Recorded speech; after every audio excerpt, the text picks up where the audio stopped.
Welcome to the Golden Hour, the podcast community where moms and moms-to-be hear stories from other mothers and top experts in the pregnancy and postpartum care field. You can visit goldenhour.fm for more information, resources, and all other episodes. You can also find us at goldenhour.fm on Instagram for comments and questions. Welcome, everyone, to another episode of The Golden Hour. I'm your host, Dr. O, and I'm joined by a dear old friend, Dr. Joyce Park. Joyce is a board-certified dermatologist based in Washington and founder of Skin Refinery, a tele-dermatology clinic, and creator of Tea with MD, a science-based resource on social media platforms that educates over 900,000 followers around the world. She is a skincare media expert and has been featured in, this is a long list, y'all, because she's so freaking impressive, New York Times, Vogue, Huffington Post, Forbes, Good Morning America, Allure, Cosmopolitan, Vogue SG, Time, Marie Claire, and Los Angeles podcasts, and more. She attended college and medical school at Stanford University, where we met, and completed her dermatology residency at NYU. She has a background in medical journalism, having worked at NBC News and ABC News in their medical units. In her spare time, where is that spare time? In her spare time, she enjoys exploring the beautiful Pacific Northwest with her husband, son, and daughter, taking dance classes, and trying new skincare trends and products. Welcome, Joyce. Thank you so much for having me. I'm so excited to be here. You've been so busy. I feel like since our freshman dorm days at Stanford, I went to medical school too. I did my residency training too. I've been practicing for several years now too. But then how did you accomplish all of this in the same amount of time? I feel like I had to play catch up. Oh my gosh. Well, we do have a lot to catch up on. Yeah. But I think you just kind of figure out your passions and you pursue them and you figure out how they fit into your life and your career. And it helps that I have a supportive spouse too. And I'm sure we're going to get into all of that. Yeah. So. We're going to give that spouse a shout out. No, I mean, it's true. You are #goals, Joyce, especially for me, another woman in medicine. I think you show the endless potential of what you can do with your career path, let alone doing it while caring for and loving and raising a family. So let's just get started because like I said, we have 15 years of catching up. So let's get Oh my started. gosh. I know. I mean, it's just amazing that we were in our freshman dorm together. So I still remember we spent a lot of new student orientation together and we hung out a lot and got oriented and made so many friends in the dorm. And this is just such a, it's a full circle moment. So. It's a full circle moment. We are long gone from our goofy, awkward freshman days. And you are my short list of first friends. You and Brittany were my first friends. Yes. I was like, Joyce likes me. I think I have a friend. I called my mom. I was so happy that I finally made a friend. So you were on that list. My mom remembers you. I have great memories from that year. Well, we're going to fast all the way freaking forward to, the amazing person and career-driven woman that you are. I remember from when I was in medical school, there's a lot of different specialties you could go into, and derm was one of the most competitive ones. So shout out to you. Kind of what led to your passion for dermatology and now springboarding into this kind of huge social media presence and teledermatology clinic. Tell us your story.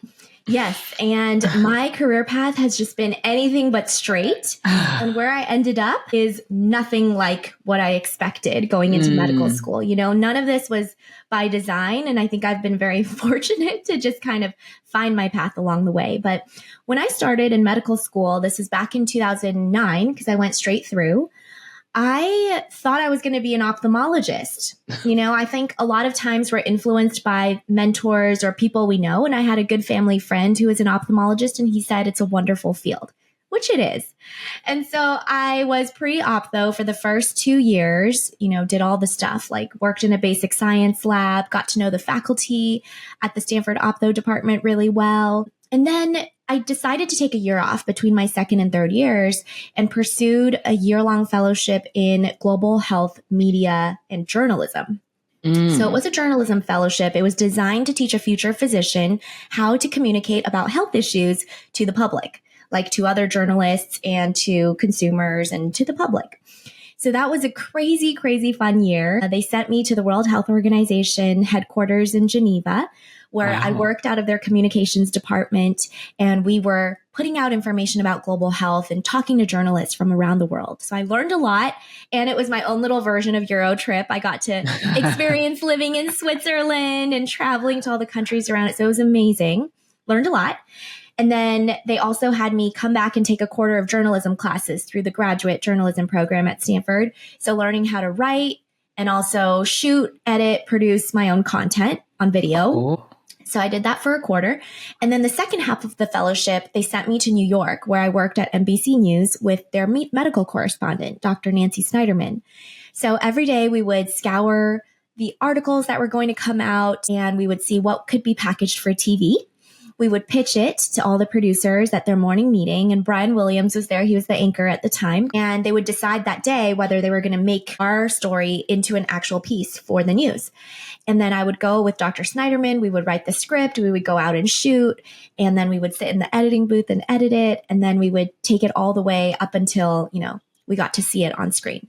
So as part of that year, they asked me, hey, can you learn what this social media thing is? We've heard of it. We don't really know how to do it, but please figure that out. So up until that point, I had only used social media for myself, like on Facebook. Remember, Anna, we were so excited to get Facebook. The new users. Yeah. We were like the second class that ever had access to Facebook. Oh my gosh, we're aging ourselves.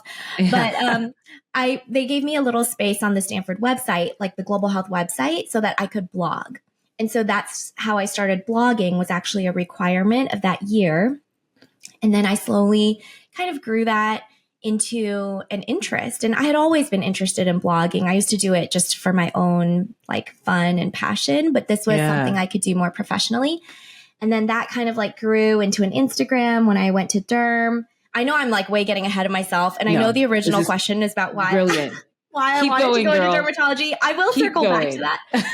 But then it slowly took on a life of its own. And then TikTok exploded in 2020. And then it became a whole career.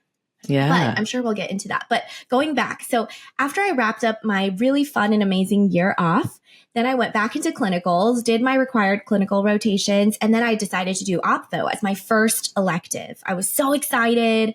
I was like, this is what I'm going to do for the rest of my life. And then I did the rotation, and I just really didn't like it. I was like, oh, I really want to like it because I'm ready to apply. And this is already, we're well into third year, towards the end of third year when I finally was able to take an elective. And so I had to dig down deep and do some soul searching. And one of my mentors, he actually he was a dermatologist. So he was someone I had worked next to on a lab bench when I was in undergrad, a freshman in undergrad, actually.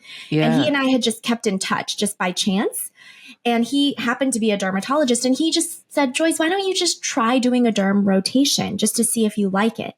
And I had been so intimidated by derm because, the people who come into medical school wanting to be derm, there are certain type of people. Yeah, they knew day one and they were laser focused. Super intimidating. I was really intimidated by them. And I didn't do amazingly high on step one, which, I knew for derm, you had to score these crazy high scores.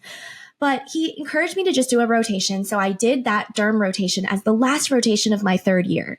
And I just totally fell in love with it. And I think there's so many things about derm that are so cool that social media may not accurately portray, because people online may think all we do is just talk about skincare and acne, but dermatology is so complex. There's so much overlap between other fields like immunology. There's so much overlap with, pathology. There's so much overlap with internal medicine. We can see in infectious disease. We see adults. We see kids. You can do procedures and be mostly procedural based if you wanted to, just do cosmetics, or you could do surgery and become a Mohs surgeon. You could do path and become a dermatopathologist. It's just incredibly versatile. And I found it very interesting too. And so at the end of the rotation, I felt happy, but also the sense of dread, how am I possibly going to switch and apply? I didn't really know anyone. The one mentor I had who was a dermatologist, he wasn't on faculty. He had his own practice. Yeah. So then I just went into, I just tried everything. I messaged probably every academic dermatologist in Northern California asking if I could maybe work with them on something quick, just so I could get a letter of recommendation. Yeah. And luckily, one faculty member at Stanford, Dr. Bernice Kwong, she was amazing. She's head of the dermato-oncology unit. She was like, let's write a case report together. I have a nice case report you can write with me. And so we ended up working together on this case report. Yeah. It was on acral verruca presentation of graft versus host disease. Of course. And I know, of course, right? And she was amazing. And she wrote my letter of rec. And then I got 9 interviews, which I was nervous about. I had applied to probably over 90 programs in dermatology, and I got 9 interviews. And very just by chance, I think derm programs are very interested in my year off doing journalism. And so that really helped me. And I ended up matching at NYU, which is an incredible derm program. So that's how it all ended up. But, that year was really stressful, and I wasn't really sure if I was going to match or not. But it ended up working out. It's such an inspiring story for so many reasons. I have all these little things I want to pick on. Number one, it's the amount of breadth of that year off and how much you were exposed to that honestly probably redirected your path in such a big way. I think to myself, and I was reflecting on this recently with my partner and my sister, that I feel like I was on this track, right? That there's a couple of us who were pre-med who showed up at Stanford knowing that we were pre-med. So we, took our basic courses. I was a human biology major. Were you hum bio too? Yeah. So did the hum bio thing, took the other biochem and physics, the things we had to take on top of it. And then after that was, I took a year to do research to help me get into the residency or the medical school I wanted. Did medical school. After that was residency. And it really honestly wasn't until now 6+ years into practicing that I was like, wait, there's more I want to do with this, skill set, this knowledge, this passion, hence the podcast. Yes. What I appreciate about you is that you got a taste of the other facets of medicine during your training. And I wonder, I love that fellowship. I went to UCSF, and I definitely don't think we have anything like that there, at least not when I went through UCSF. It's something that I think should be offered at every institution. It's such an awesome opportunity. And really just, again, encouraging clinicians to be full scope, right? Beyond just what's really important, which is the patient facing stuff, the clinical work, the fact that you're able to enhance your outreach now in such an amazing way that we'll continue to talk about, just simply because of this awesome fellowship opportunity. And I love a good pivot.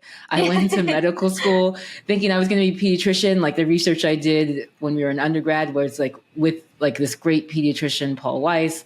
I went into medical school being yeah, it's me. I'm a pediatrician. And I still remember one of my first rotations with a primary care clinician. They early on, they want you to be with patients your very first year. And, in retrospect, I'm I wasn't really doing anything. I was just sitting there, but I felt like a doctor, Yes. I had a white coat and everything, the short ones though, because they want to make sure that, you're not a real doctor yet. But I remember you in your place. Yes, exactly. Settle down, youngin. But I still remember sitting and telling this preceptor, what I'm interested in, and he was listening to me like a good mentor does. And he's like, actually, it sounds like you are more like an OBGYN.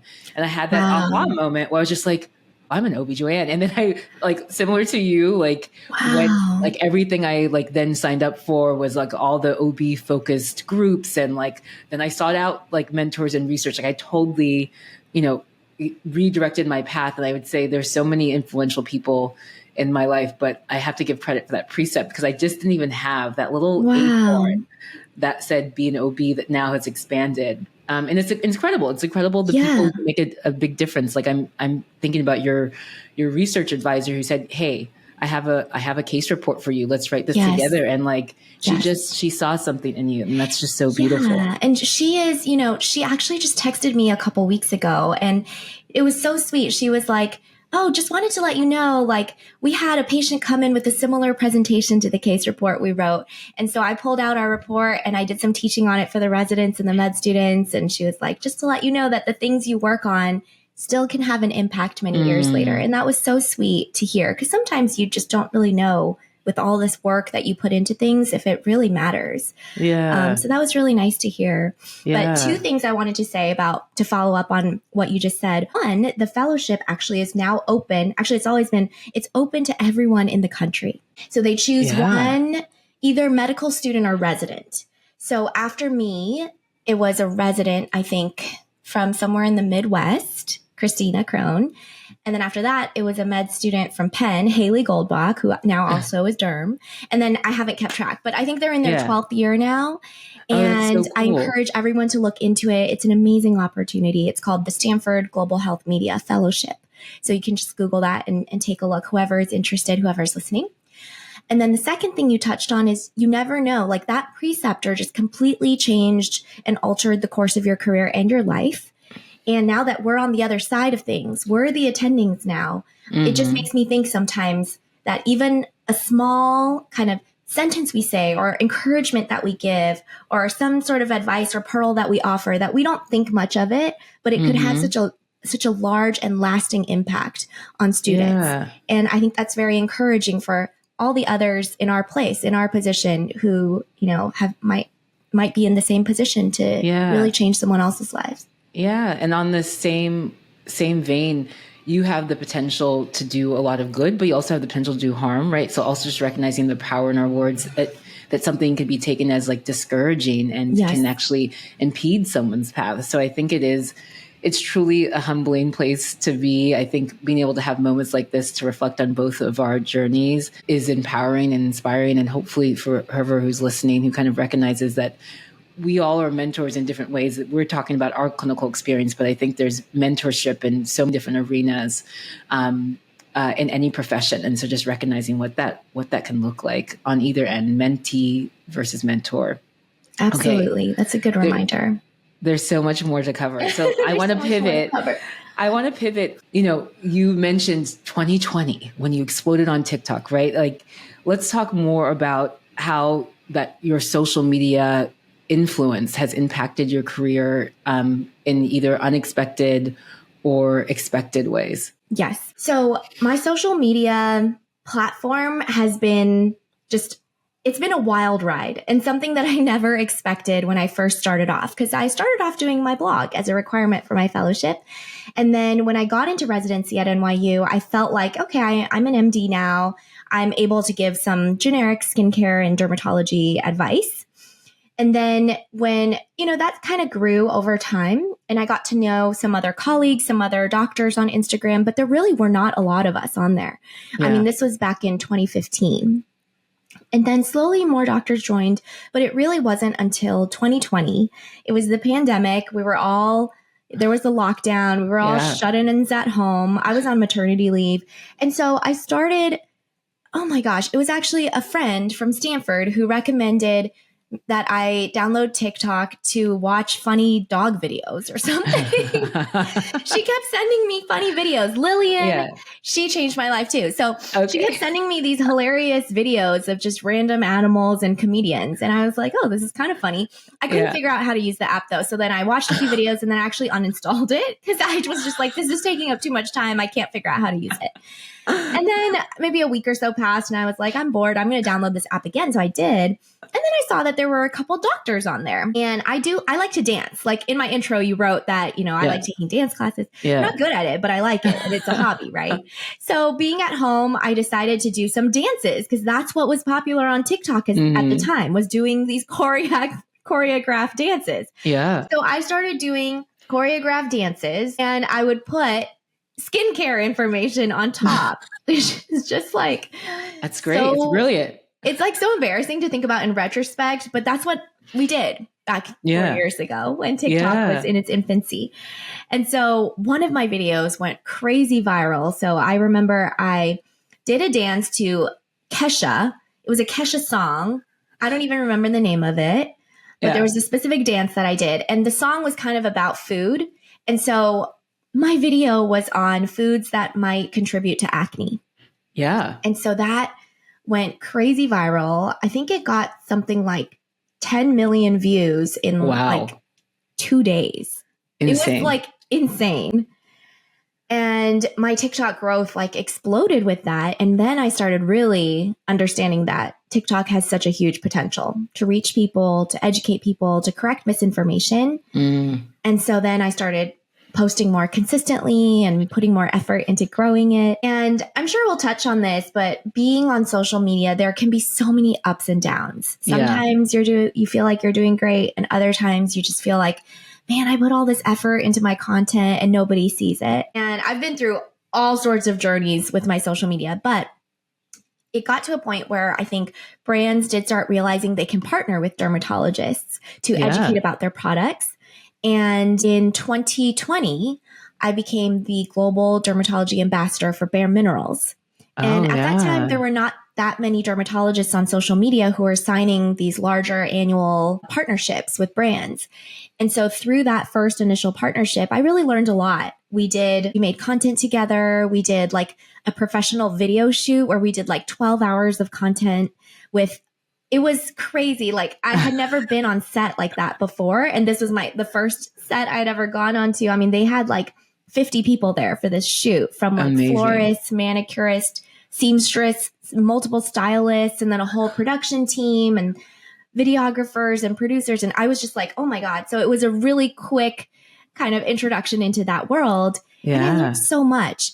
And we did events, we did virtual events, we did in-person events. Through Bare Minerals, I got to shoot with Hailey Bieber, who was their ambassador. What? At the time. Right. Amazing. And it was just, I learned so much. And from there, I continued partnering with other brands, obviously being really picky about who I work with, because I only want to really work with people and brands that I truly love and recommend to my patients and use myself. And then it just kind of grew from there. And so it's become a very, very large part of my life. And it has definitely changed my entire life and also impacted the way that I practice.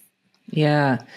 I mean, one of the things that you mentioned that means a lot to me, there's a lot that inspired my podcast. And one of the big desires is to put correct information out there, or is accurate information out there. I think social media has had an amazing impact in that it's created community and it's crossed, geographical barriers, economic barriers, all these things that are actually exemplifying the beauty of humanity and the connections that we could build. I also sometimes find it concerning when patients will come to the office and say, yeah, well, on TikTok, I heard this, like, is this okay for my baby? And I was like, well, I don't think the person on TikTok is likely another OB/GYN, clinician. So probably not. And so much of the impetus for the podcast is to put out validated, vetted information. And so I love that you kind of in the dermatology field pioneered really making your presence known. And from that, it led to some really, wonderful partnerships as well. I also, when I hear you say it about, the viral video, which I'm going to search deep to find, I would love, I remember us again, freshman year, I remember us going to some of those like early parties and like seeing like Joyce, like turn it up on the dance floor, but it's been too long. So I will find this video. Oh my gosh. Also, it seems like fate, right? One thing led to another, and it sounds so beautiful, but I do want to reflect on like, that's, the external view, but you mentioned kind of some ups and downs along the way. What have been some of the challenges as you've continued to kind of grow your social media presence, your partnerships with different, dermatology clinical services? Yeah, I think that there have been a lot of things. There have been a lot of things. But I remember with that video, actually, when a video goes crazy viral like that, I could see it making its rounds around the world, actually, because the languages of the comments would change and it would come in waves from, English to Spanish to European languages to it was just really amazing. Yeah. But also when your video goes viral like that in such a large way, these people who are viewing your video, they don't know who you are. They don't think you're a real person. They don't know you have a family. They don't even know you're a real doctor, right? Yeah. And so from that video, I quickly learned that TikTok can be a super cruel place and you can't read comments when a video goes viral. Yeah. Because there's so much hate, like attacking your credentials, your brain, tackling your physical appearance. That's very common for women creators. Oh, and it was really hard. It was hard. But at the same time, I was shocked because I had never experienced that level of vitriol, I guess, in my comment section before. Because on Instagram is a very different place. Like I had been on Instagram since 2014 or 2015, and my community is very loving and we interact organically all the time, and they know about me and my family and that I'm a real person and that I'm a real doctor, right? They saw me go through my stages of training. But on TikTok, I'm just some rando like dancing on their screen. So you have to have a thick skin if you're going to do social media, because no matter what you do, someone's going to hate on it. Yeah. And that brings me to the second difficult part, at least initially, and sometimes still now, is that there's just a lot of, I want to say misunderstanding, but also maybe some judgment from within the physician community, because they just don't really understand what we're doing and why we are putting ourselves out there on social media. And I get it. Something new can be very intimidating. It can feel very foreign, and it can feel like these new doctors are using this new communication method and it's shaking up the way things always have been done. So I felt a lot of just worry about how my colleagues were going to perceive me, about if they thought that I was still going to be a serious dermatologist, if I still qualified to be a good dermatologist. Even like, that's crazy to me as I'm saying this now, right? Because think about all the training that all of us have gone through to get to where we are today. It doesn't matter if I want to dance on a TikTok. That doesn't take away from the years of training and all the hard work and effort I put into becoming a board certified dermatologist. So, but just coming out of residency and being an early attending, like I did feel a lot of worry about how I was going to be perceived. And I still really wanted to contribute to my field. It's just that I'm contributing in a different way. And I again felt this worry when I decided to transition to my own telederm platform. This was after I moved to Washington 3 years ago. And I was thinking about interviewing at a couple practices, a couple hospital groups, a couple private practices. And I had previously worked at hospitals and physician-owned groups before, back in the Bay Area out of residency. But when I moved here, this is in end of 2021, early 2022, my social media was really taking off. I was traveling a lot. I had a young child. I was going through IVF. There was just a lot going on. And my husband's job was like crazily demanding. He was working at a machine learning startup that was really taking off, but he was also traveling and working a ton. And so we just decided that it was the right season for me to start my own telederm practice. Yeah. Which is very exciting. And I'm boarded in 3 different states, California, New York, and Washington. And so I can see patients in multiple states. And I just also, a part of me felt worried about being judged by other doctors, about saying, you're a lesser doctor if you're not seeing 50 patients a day in derm practice and running a super, lucrative cosmetic business. And it had taken me a few years now, and I actually lectured on this at our annual meeting last year to the residents. It has taken me a few years just to internalize that other people's definition of success should not define what I view as success. Preach, sister. Yes. And if what I view as success is having flexibility as my number one, and the ability to still see my patients and deliver great care in a way that I can still have flexibility in my day, in a way that works for my family, and then I'm successful. Yeah. And it doesn't matter. Yes. No, I didn't realize that I was going to go to the Church of Joyce today, but so much of what you said resonates deep in my own heart. I think a lot of us have imposter syndrome, where despite the fact that we've had, impressive training. We have all these accolades. There's still this sense of like, can I, should I, who's going to judge me? Like, I still remember as I was, building up this passion project and developing the idea for the podcast. Like, I think my final roadblock wasn't the logistics. It was actually like, oh, what are my colleagues going to say? Are they going to judge me? Are they going to think like, all these negative thoughts that you think about people kind of misassociating being a serious, quote unquote, clinician, and that social media somehow takes away from the seriousness of it. And I had to overcome that. And the opposite has happened, right? That, and I'm sure for you, that you put yourself out there, and yeah, they're going to still be naysayers. And, part of the journey is learning how to mute them, to sound them out. But there's been a lot of like outpour of support. Like when I showed up on call and some of the nurses were like, we saw that you have a podcast now. That's so cool. The midwives I work with, they're like, every time we deliver a baby, we tell them to check out your podcast. Oh, like, I love that. Yeah. And so it's just recognizing that there's a story that we tell ourselves, and most of the time that story is untrue.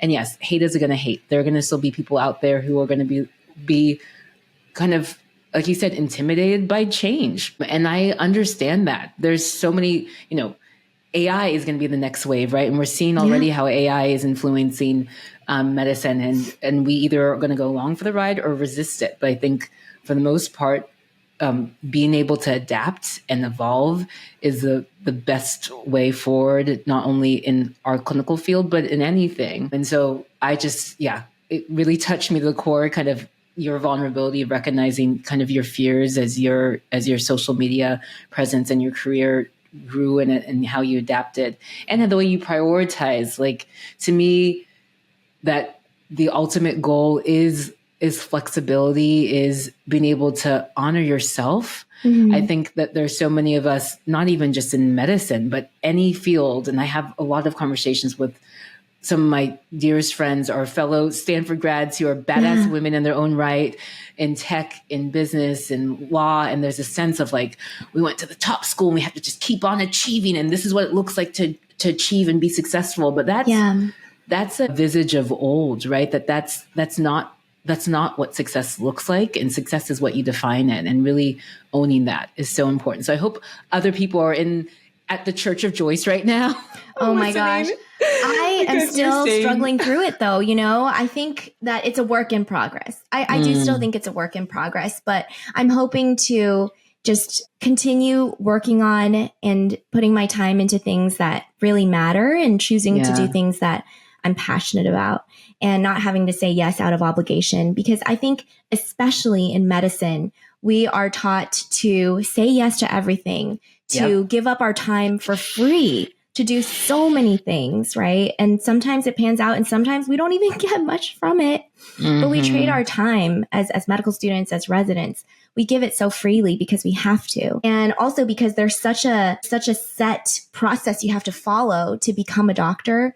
There's not much wiggle room for you to, you can't exactly veer off and start a company. I mean, I do know a few people who did. I don't know if they went back to medical school after that, but there's a set path you have to follow. So in medicine, there is such a set path, and we're so used to following that path so well in order to get to our final destination of becoming a doctor, that I think a lot of times exploration is not always encouraged. And so I hope that for any medical students, undergrads, residents, anyone who's listening to this, that they can understand that exploring is good and you should embrace it, and don't be afraid to create your own path. Yeah. Amen. Amen, sister. So I'd like to take a moment to tell you this is my passion project based on years of experience as an OB/GYN doctor. I aim to empower moms and moms-to-be and those in the pregnancy and postpartum care space. If you appreciate what I do, please take a moment to like, subscribe, and share with your friends so we can reach more people like you. You can visit goldenhour.fm for more information, resources, and all other episodes.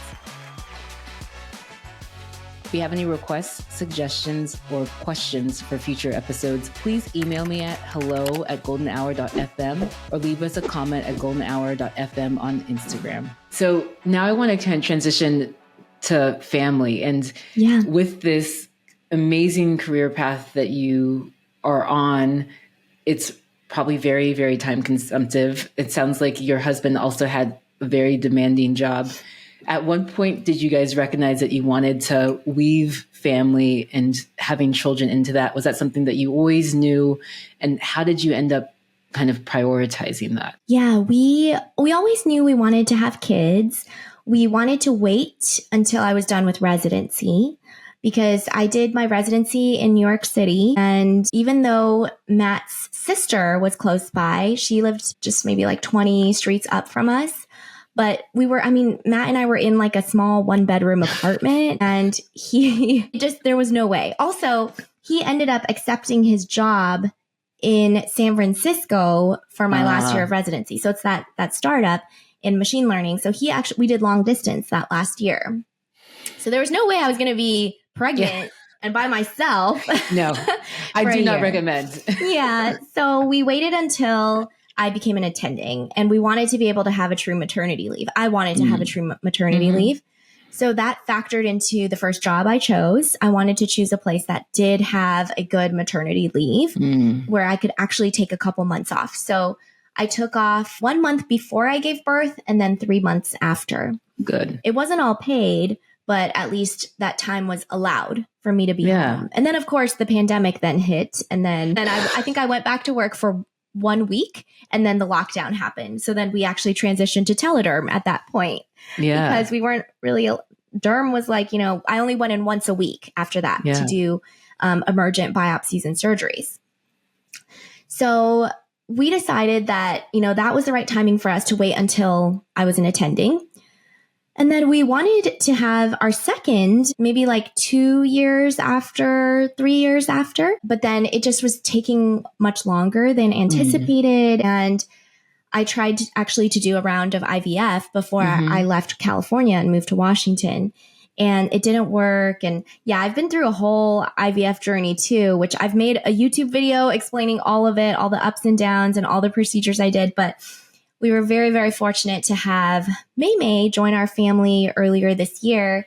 Aww. And so it took a little bit longer for her to get here, but we're obviously just so happy that she's here. Yeah. And it's great. I love seeing the interaction between the two of them. And it's been wonderful. Yeah. I'm sure May was totally worth the wait. Yes. She was totally worth the wait. So worth the wait.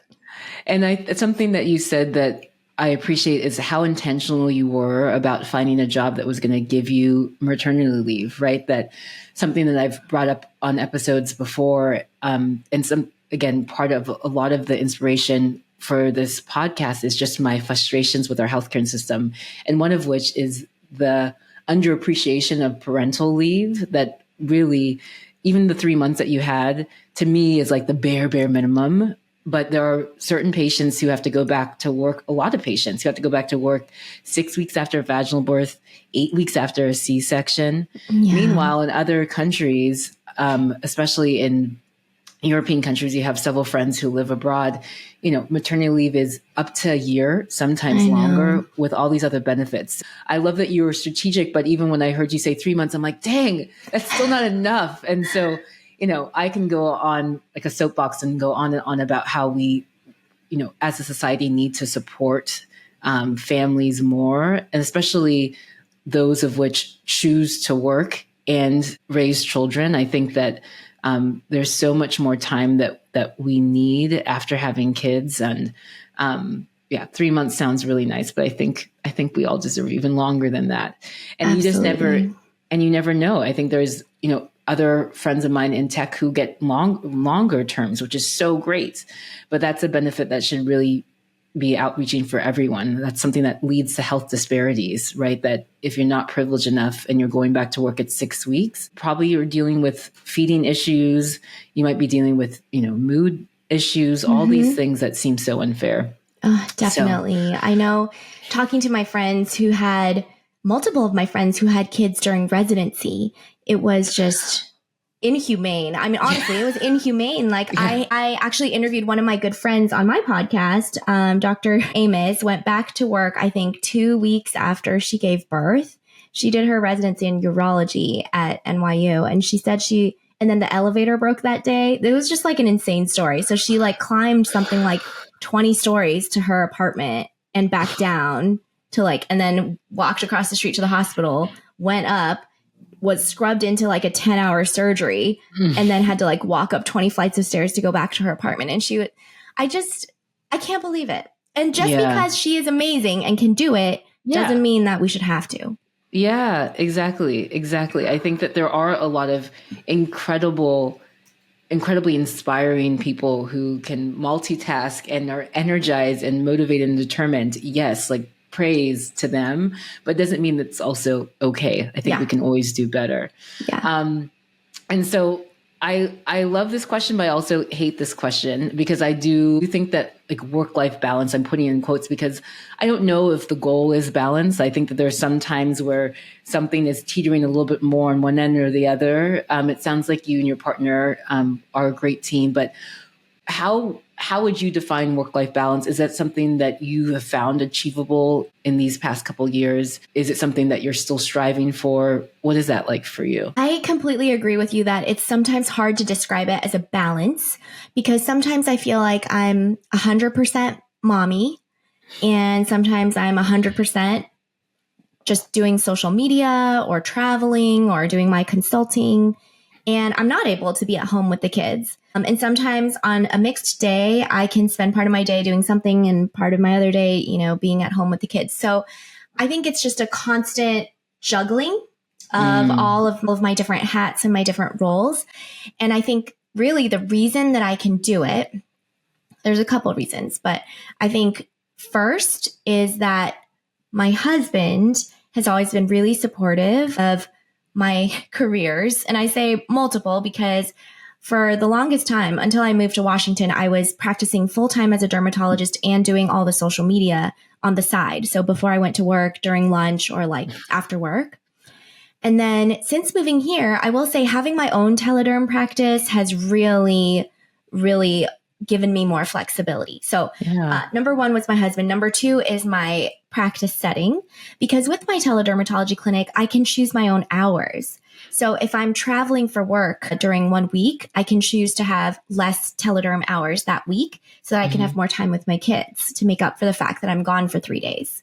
So I can structure things so that I can be present for pickup. I can be there for drop off. Like any big events, I can schedule clinic around that. So that's not a privilege I had before when I was always working for a hospital. I had to request time off like 6 months in advance, like there was no flexibility.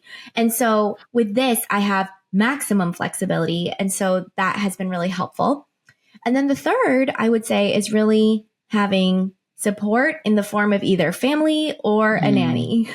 And so we have an amazing nanny who helps me with Maymay. And then as of this year, my family actually moved here to be with us, which is just the biggest blessing.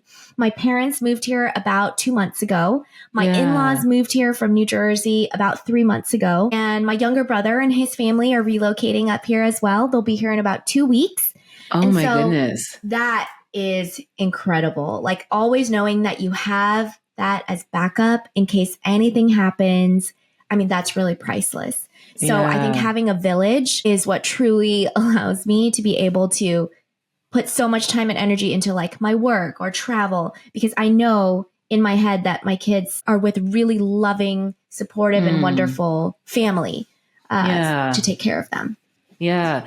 You literally stole the word from my mouth. When you were describing your family moving to the area, I literally thought village, like she's recreating the village. Yes. And it's such a big theme around pregnancy and postpartum, because so much of the healthcare distress, so much of the anxiety, the fear, the unknowns of childbirth, taking care of a newborn, figuring out breastfeeding, understanding the changes to your body comes from the fact that we used to live in a literal village with family members and community members who were teaching you these things since you were a young girl, so that when you finally did start your own family, that auntie or cousin or whoever was going to say, oh yeah, like, remember you saw this, I'm here to help you. But now we're also isolated and separate in our tiny little islands. And there is this sense of the village can be so restorative and healing and supportive. And there are creative ways to create that village, whether it's podcast communities like this, where we're just talking about the real stuff and people can hear and learn from our conversations, or, manifesting that by living in communities surrounded by friends who are having children around the same time or at the same ages. Yeah. But you have mastered a unique skill that somehow you and your husband are just so lovely that everyone just sort of wants to move towards you. You guys are like the gravitational force is amazing. We got really lucky. And I think there is such an important conversation to be had about how differently society views women in the postpartum period in America versus the literal rest of the world. Yes, right? girl. So what you were talking about, this village, my mom came to stay with me a month before I delivered May, and she stayed for 2 months after I delivered. And we also have this concept in Chinese culture of a postpartum nanny. So someone who comes and lives with you for a month, who cooks 3 meals for the mom and also helps with the baby. And this person can also help with breastfeeding. She can help give the mom massages. She's basically there not to only help take care of the baby, but to take care of the mom. Yes. And it's in the US, I don't feel like anybody takes care of the mom, honestly. Yeah. I feel like you have to really seek it out. And I think that's just so sad, right? So there's this whole idea of yes, a postpartum doula or nanny in Chinese culture. And then in many parts of Asia that I'm familiar with, there's these postpartum retreats where you can actually check in. They're like a hotel. And there's a couple popping up in the US now. There's one in Seattle. There's one in New York City. And I think one in San Francisco too, where you can check in and they have teams of specialists who can help watch the baby for you if you need some time. They have lactation consultants who can help you with breastfeeding, and then they prepare your meals because you're exhausted and you can sleep in a clean bed in a nice environment. You can, go get do some yoga. You can get a massage. It's just it's all about taking care of the mom and giving her a safe place to recover. And I just feel like in the US, we are sorely lacking that aspect. Yeah, we're so far behind. I've had a couple guests on the podcast who are one is from Taiwan, another one her family's from Korea, and so we've talked about how these are just integrated in their culture.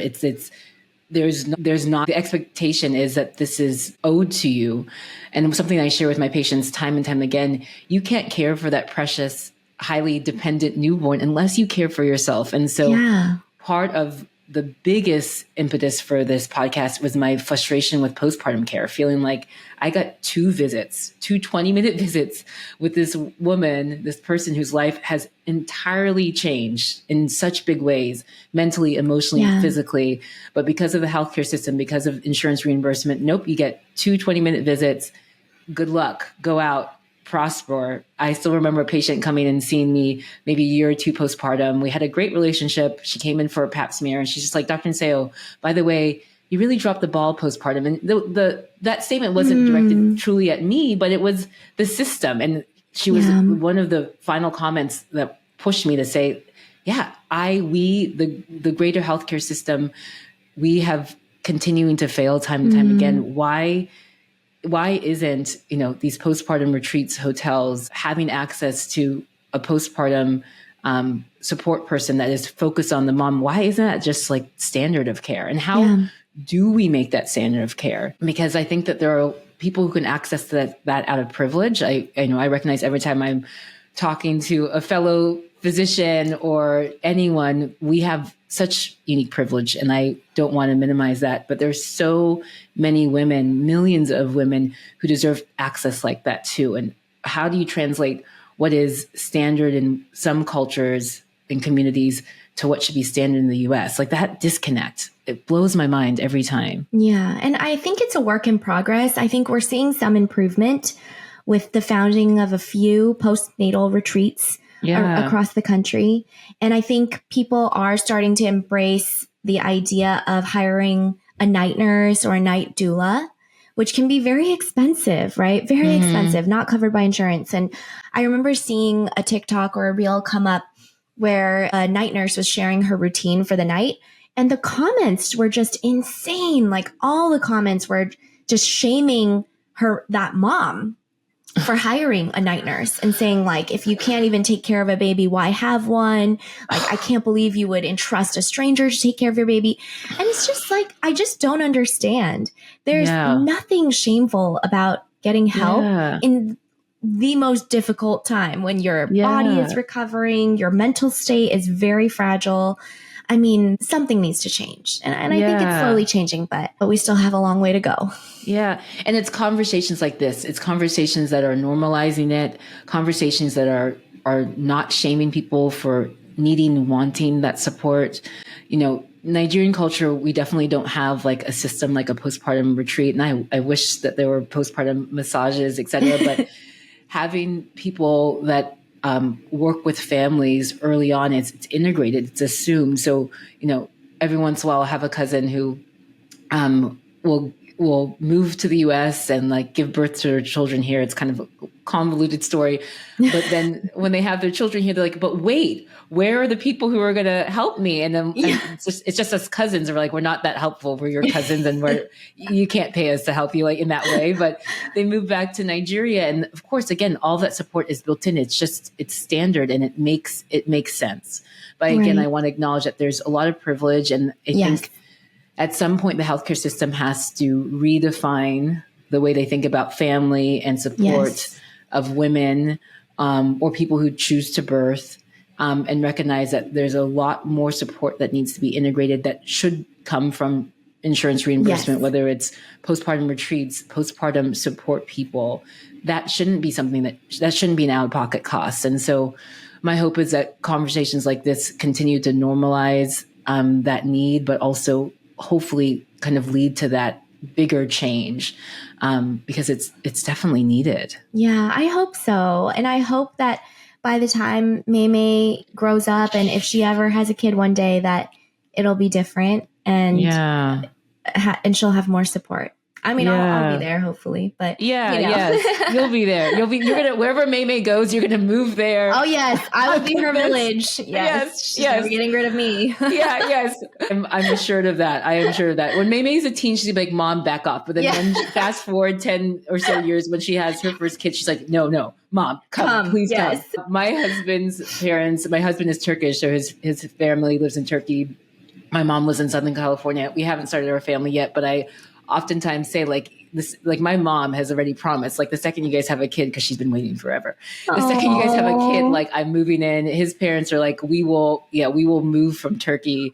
And that's family though. That's family. I don't know if they would permanently move, but at least would move, for a couple months to help. And so that's beautiful. That's that so village, sweet. Passing that village forward. I really appreciate our time. I think, as we wrap up this conversation, what advice would you give women like you, right, who are career driven, ambitious, who also want to have a family or planning to have a family? What are some kind of sage words of wisdom that you would have? Yeah. We talked about the importance of finding a partner who is supportive, but I really feel like I cannot stress the importance of that enough, because this is not necessarily a quality I looked for when I was in my 20s and looking for a husband, right?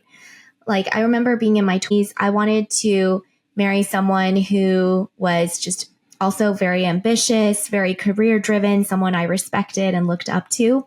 Yeah. But oftentimes people can be like that and in that category, but also not want to compromise and not be willing to give up their success to help you with yours. So for all the women out there who still have a lot on their plate and want to accomplish a lot, just make sure that you have these talks with your partner before you guys get married, before you start having kids, to understand like, hey, like, how are we going to do division of labor? Like, how involved are you going to be with household stuff? Because I'm sure in your talking to your friends and me talking to my friends, there are some houses where the men don't do anything and like the responsibility is 100% on the woman, who, by the way, is also working full time. Yeah. And she also has to take care of all the kids. Like, that's not okay, right? Yeah. So have these conversations before you get married, So I think that's important. And then secondly is, I think, just not being afraid to try something new, to stray off the beaten path, and to not be intimidated that you're doing something very differently from how it's always been done. Because I think I was very intimidated by that, but you never know. Just because things have always been done one way doesn't mean it's the right way. Yeah.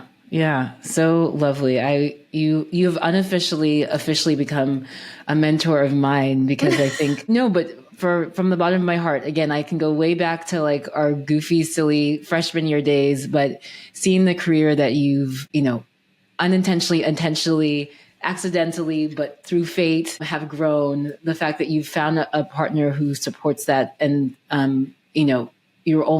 it's only just beginning, right? There's so much more that you can do, and understanding that the way that you can impact patients doesn't need to be limited to the kind of, again, traditional way of, I'm in a physical clinic space, and I see X amount of patients, and et cetera, et cetera. No, your influence is obviously even more far reaching than that. And so that's something that I think most of us aim to achieve. I think we want to have, those who go into medicine want to have an impact, but the scope of that impact can really vary. And so I find you to be inspirational, and I'm so, so grateful for our time. As we think about, the months and year to come, we're finishing up 2024 right now.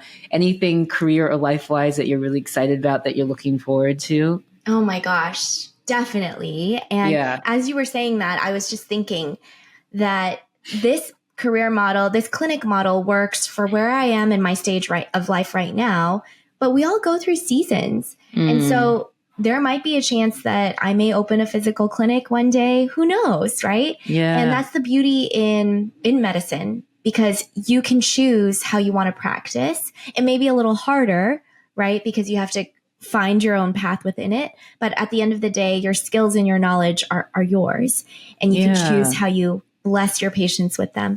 So 2025, I decided it's my unofficial goal to launch something new.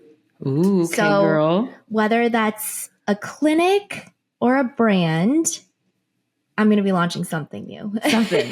Okay. You heard it here first. Something new's coming. Something new's coming. So I'm excited for that. And I think just trying to find being inspired and feeling creative in social media again, because I think oftentimes it can feel like I'm putting so much effort into my content and I don't really know if it's making an impact, but just finding that joy again, I think would be really nice. So I think those are my two kind of things that I'm looking forward to. Yeah, I love that. I want to learn Turkish and relearn how to play the piano. So, we all are aspiring different things. No, but so much of this conversation has reminded me that my true goal, it happens to be that, piano playing and learning Turkish is, small tasks within it, is just finding time for self, carving out the time for things that really, really enrich us and make us feel full and whole. I think what I've learned from you in this, now almost hour together, is that you have created a life of purpose that allows flexibility, that lets you honor you, Joyce. And so I feel so grateful to have spent the past hour with you. I know whoever is listening is walking away equally inspired. So Dr. Joyce, thank you again for your time. Really, really appreciate you. And the fact that Neme somehow has been quiet this whole time. She was actually crying downstairs. I heard her. Oh. She's being put down for a nap. But these are great noise canceling headphones. So no, I am incredibly honored to be on the podcast. As I told you, I listened to a couple of your clips and your episodes when you shared them on Facebook. And I love seeing my colleagues and friends doing great things in social media and having these really important conversations. Because I can't tell you how many women I've spoken to just conversationally who are like, how are you balancing everything? How are you making it work between, being a doctor and being a mom and having businesses? Like, how is everyone doing it? So we need to have these conversations. So thank you so much for inviting me to be on the show. I'm so glad I bumped into you at the class party at our reunion. And definitely keep in touch. I'm so excited to see everything that you accomplish. Yes. And yeah, year 2025 sounds amazing. So I can't wait to see it. And yeah, that reunion was truly kismet. So I'm so grateful to be reconnected to one of my first freshman year friends. And I'm just looking forward to continuing to follow your career path and cheer you on, girl. Same here. Thanks again. Okay, bye. Bye. Thank you very much for listening to The Golden Hour, the podcast community where moms and moms-to-be can hear stories from other mothers and learn from top experts in pregnancy and postpartum care. If you enjoyed this episode, please take a moment to like, subscribe, and share with your friends so we can reach more people like you. You can visit goldenhour.fm for more information, resources, and all other episodes. If you have any requests, questions, or suggestions for future episodes, please email me at hello@goldenhour.fm or leave us a comment at goldenhour.fm on Instagram. Looking forward to seeing you in the next episode. Until then, stay golden.